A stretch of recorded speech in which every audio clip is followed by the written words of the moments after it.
People ask me in the DMs on my Instagram channel, you can follow me on Instagram right there, or here on YouTube, should I learn simplified and traditional Chinese characters? And my simple answer is no. Why would you even do that? You shouldn't. But let me explain that in the rest of this video. So if you don't know me, my name is Kwadwo. 我是一个中文教练，我能帮助你有效地去学习中文。So if you're new to Mandarin, then let me explain first what is a traditional Chinese character and what is a simplified Chinese character, okay? Well, up until like the 1950s or 60s, Chinese linguists that worked for the PRC, the People's Republic of China, simplified Chinese characters. Many characters were traditional, and how many were simplified?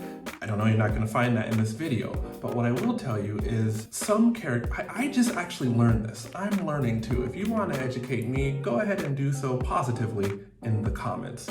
But interestingly enough, some characters, there were more characters before they were simplified, like the character for 发展, which means like to develop. And 头发, that fa, which is hair, of which my hair is cut short, that character was different. That fa character was different in traditional Chinese than it is in Mandarin Chinese. So the fa and fa jian was different from the fa and 头发, which to me, as a learner of simplified Chinese characters, is pretty interesting. So I guess simplified is a lot easier. Now, do you need to learn both? You shouldn't. Here's why. First of all, your time is limited. Chinese characters are hard enough as it is, and you want to spend time learning two forms of many Chinese characters? And it's a lot. I don't recommend that. But more practically, what will knowing both benefit you? So I lived in China, in Xiamen, Beijing, and Tianjin for about 14 years total.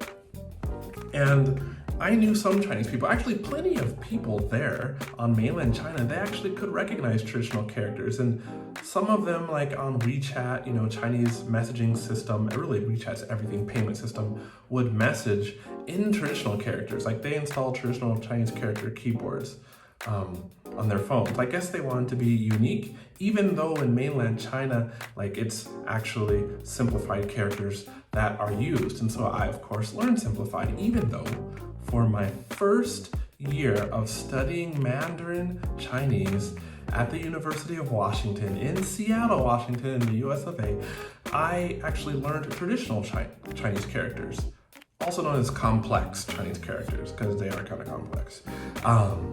Because my teacher was from Taiwan. So in Taiwan, they use traditional Chinese characters. Also in Hong Kong, they use traditional Chinese characters. And in Macau, traditional Chinese characters. But in Singapore, simplified Chinese characters are used. And on the mainland China, obviously, simplified Chinese characters are used. Now, if you encounter Chinese communities outside of China, especially here in the US, you know, places around Europe, mainly those tend to be Cantonese speaking communities, you know, Chinatowns everywhere. In fact, tell me in the comments, is there a Chinatown that's not mainly Cantonese speaking? I don't know. I would like to know though, because I think they all are, or almost all of them, you know, everyone I've been to at least.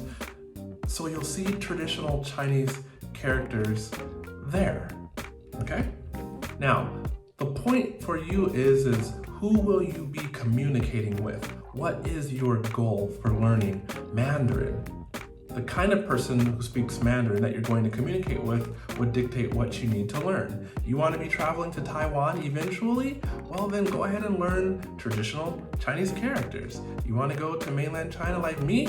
Go ahead and learn simplified Chinese characters, but both will hinder you. Look, I don't really like HSK, but if you're taking the HSK, it's probably going to be a good idea to focus only on the HSK simplified Chinese characters for now. And then later on, if you're really interested later on, go ahead and try traditional. Some people learn Cantonese because they think it's cool. Some people learn Mandarin and Cantonese.